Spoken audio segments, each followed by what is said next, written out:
Kun kopi gaaddisa dhugaati. Kun kopi gaaddisa dhugaati. Qophiin gaaddisa dhugaa walta'iinsa caayaa Oromoo TVdhaaf raadiyoo dambalii gaaddisaa wajjin ta'uun torbetti kamisa galgalaa fi jimaata kan isinii dhiyaatu qophii furtuu bilisummaaf eenyummaa sabboonummaa mooraa qabsoo Oromooti. Qophii kana keessatti hayyoota imala bu'aa bahii qabsoo Oromoo keessatti aartiif aartistoota akkasumas muuxannoowwan hayyoota rogaaf rogeeyyii mooraa qabsoo bilisummaa Oromoo keessatti buleeyyiin dhalootaaf maal dhaaman dhaloonni labataafoo maal gumaacheetiin guduunfaa jira. Gaaddisni dhugaa dagalee qabsoo bilisummaa Oromoof haala sochii ribuu qabsoo bilisummaa Oromoo irratti amanamummaan ni tajaajila. Gaaddisa dhugaa kun qophii gaaddisa dhugaa. Yooyyaa ashama akkam jirtan hordoftoota qophii gaaddisa dhugaa. Akkuma sagalee isaanii irraa dhageettani Jaal Murattuu Xiqqoo yookiin artistiin beekamtuun jaalatamtuun Hamdiyaa Ibraahim jireenya imala mooraa qabsoo bilisummaa Oromoo irraa hanga imala baqaatti maal hojjatte qophiiwwan keenya artistoota garaagaraatis dhiyeessuudhaan hayyoota buleeyyii qabsoo bilisummaa Oromoo jaallan akka Jaal Murattuu Xiqqoo obboleettii quxisuu Jeneraal Raggaatuu Roobaa Aslii Muhammad yookiin Aslii Oromoo quxisitti Dr. Kuwee Kumsaa haftuu qabsooytuu haqaa gootitti Oromoodha.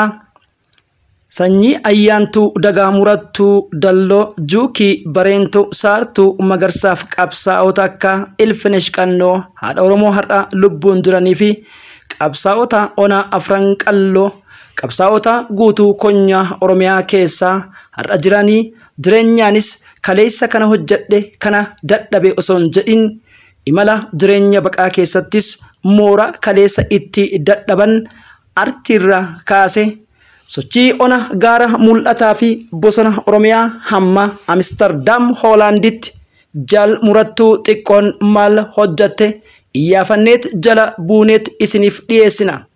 Warri qophii gaaddisa dhugaa caayaa Oromoo TVf raadiyoo dambalii gaaddisaa irraa hordoftani torbee akkasumas qophiiwwan imala fuula duratti seenaa Jaal Murattuu Xiqqootiin dhiyeessuuf isiniif waadaa galla.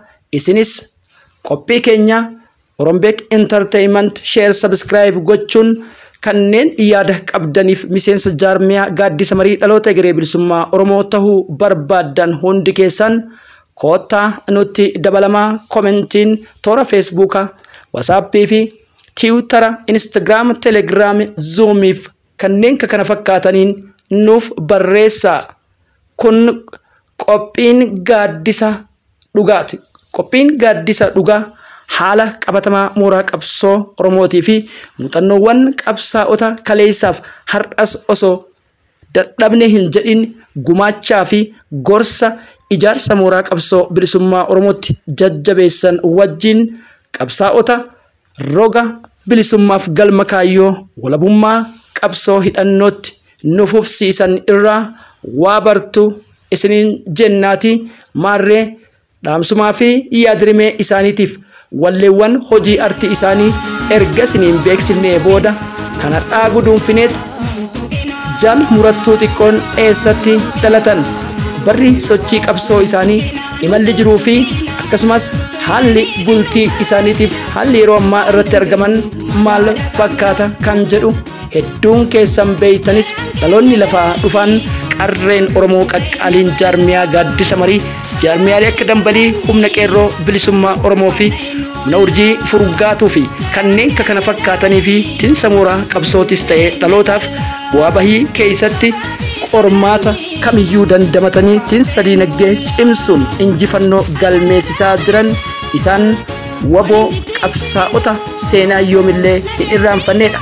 Jaal Murattuu xiqqoo nama torbaanii qophii gaaddisa dhugaatiin nu haa taasisu. Akka jaarmaya gaaddisa marii dhaloota hegeree kana faatu jira. Ifa keessaa dhalate. Warreen gartee ifa keessaa dhalate akkanaa kana faadha. Gartee gootawwan keenya qabsoo irratti wareegamanii lafeetti cabsanii alakkana kana faadhatti dhalchanii jiranii saniifuu haqa qabna, dhugaa qabna, dhugaaf lollaa, dhugaa fi qabsooyna ni injifannaa hin shakkinu. Duraa duuba keessa rabbii sinaatiisu hedduu takka jajjabaadhaa, ulfaadhaa, galatooma. Tagootaniif galatooma galanni keessan bilisummaa haa ta'u. Maashaa Allah, tabaarakallah. Akkuma kanatti raa'itii dachiin balleessitan kanatti Oromiyaa irratti illee nama bilisoomee biyya fi irratti abbaa tahee gaaddisa bilisummaadhaa taa'ee itti qanani'eetti harabaafatu rabbii sinaa taasisu. Akka callee citteetti biyya namaarra facaanee jirra. Rabbiin bilisummaadhaan waliin nu qabee Finfinneetti warra wal harkaan haftee fi cidha bilisummaa Finfinnee Shaarateen Oromiyaadhaa irratti warra kabajatee cidha bilisummaadhaa waliin keessummeessu rabbi nu haa godhu.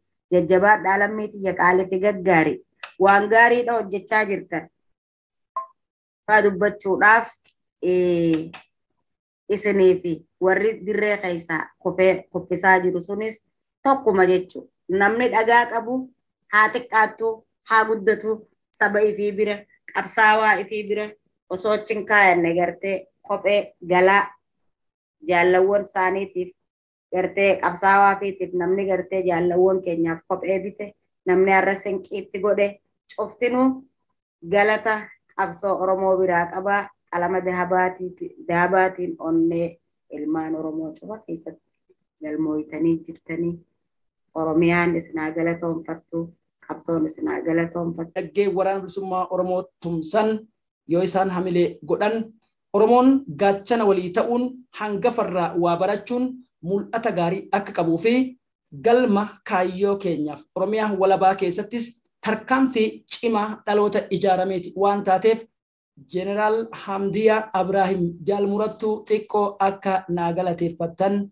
jechuun barbaada. Daawwattoota Caayaa Oromoo TV qophii raadiyoo Dambalii Gaaddisaa. Nuntukena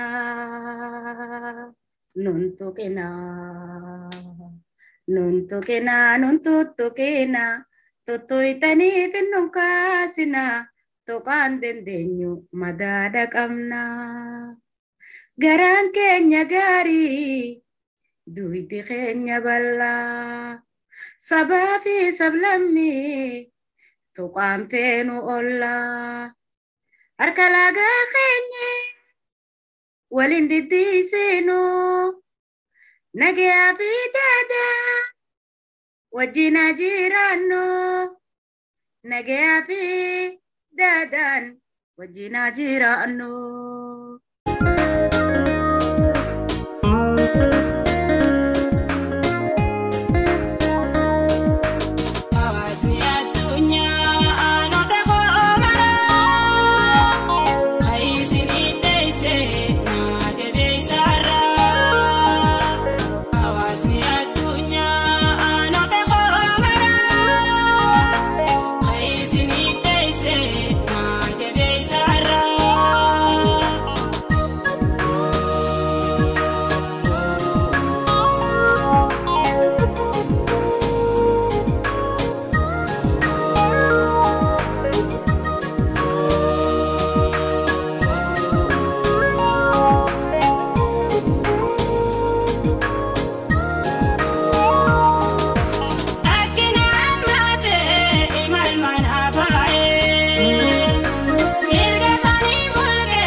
nuntukina, nuntukina, nuntutukina, tutuytanii finnunkaasina, tuqaan dandeenyu madaada qabna. Garaan keenya gaarii, duwiti keenya bal'aa, sabaa fi sablammii, tuqaan feenu ollaa. Harka lagaa keenya walin diddiisinu, nagayaa fi daadaa wajjin jiraannu, nagayaa fi daadaan wajjin jiraannu, nagayaa fi daadaan wajjin jiraannu. Inshaallah, maashaallah, jajjabaadha. Waan gaarii hedduu akka nama boonsaatti jettanii jabaadhaa lamni jedha. jechuudhaan egaa jeneraal Nurattuu Xiqqoon Jaalhamdiyyaa Abraahim miseensota tumsa diinagdee waraana bilisummaa Oromoo jaarmiyaa gaaddisa marii dhaloota egeree bilisummaa Oromoo jalatti jaaramuudhaan qarreef qeeroo ganoota qaqqaalii jabeessanii Jaalhamdiyyaa jaalalaaf kabaja ulfina sagalee umrii dheertuu si haa dheeressu.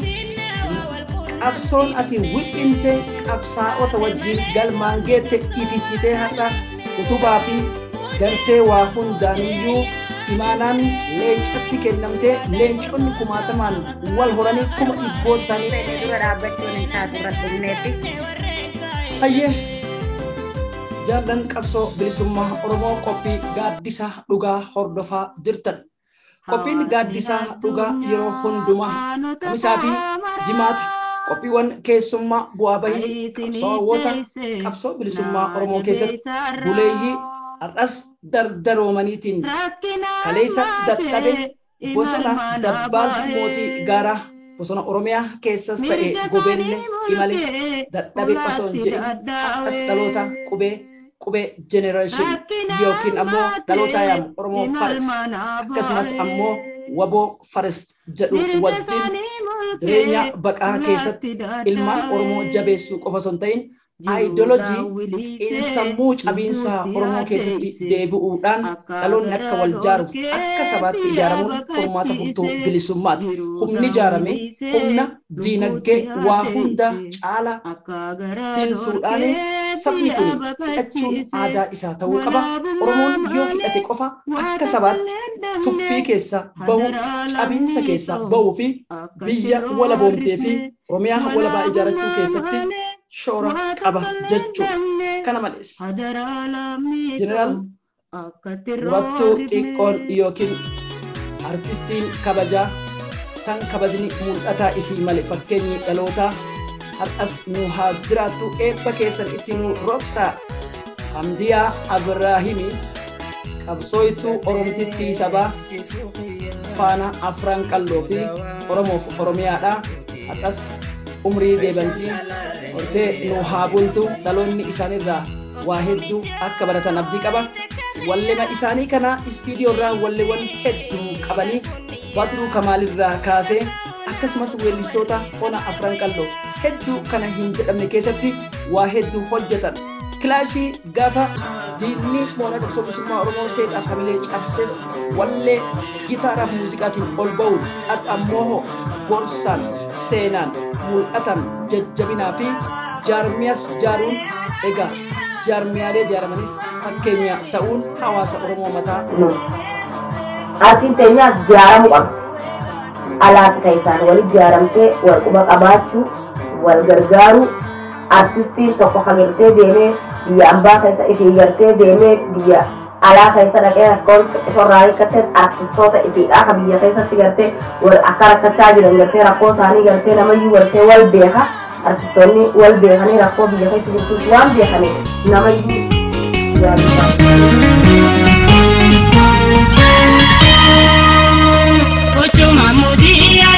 Uchuma mudiyadi irrabereddaati iddu sabbataa wajji mul'iftu aadaa faati. Uchuma mudiyadi irrabereddaati iddu sabbataa wajji mul'iftu aadaa faati.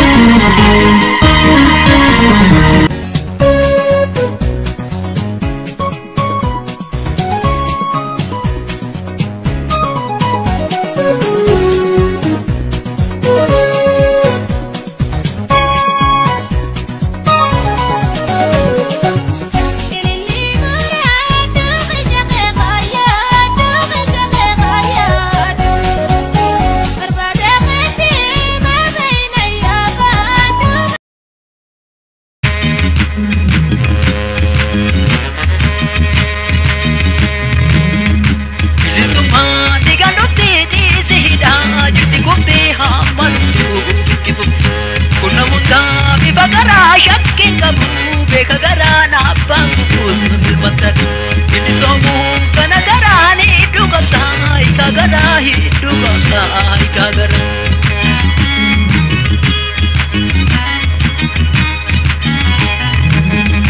Bilisummaan ima dhufaa qabu sobini sutti bubbaadhi ilaalaraa bakka cufa yaa Oromoo hin himatin hidhaatumaa darribatin hidhaatumaa darribatin kuni jabaa juga isaa qabsoo jabaa datti jinsaa qabsoo jabaa datti jinsaa.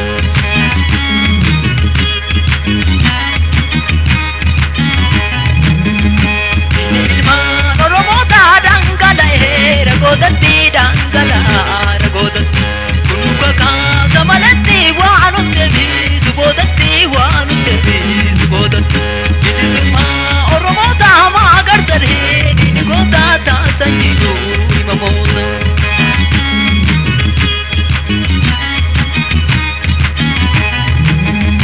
Beekatee ari'amee meeqa kamii meeqa kamtu Oromoota daanidha gahin jiraani biyya jedhiini isaani tutamee dhiini isaani tutame sochii ilmaan Oromoota sochoosanii hidhangoota taasan jiru himamoota.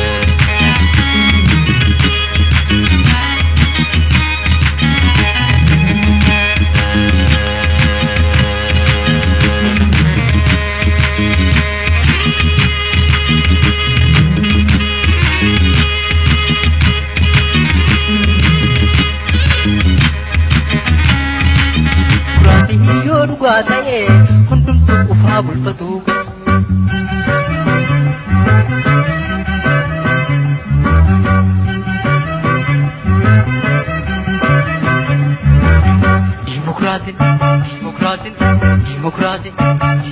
Dimokiraatiin haa dhugaa ta'uu gaaffii uummataa ifa haa bayuu.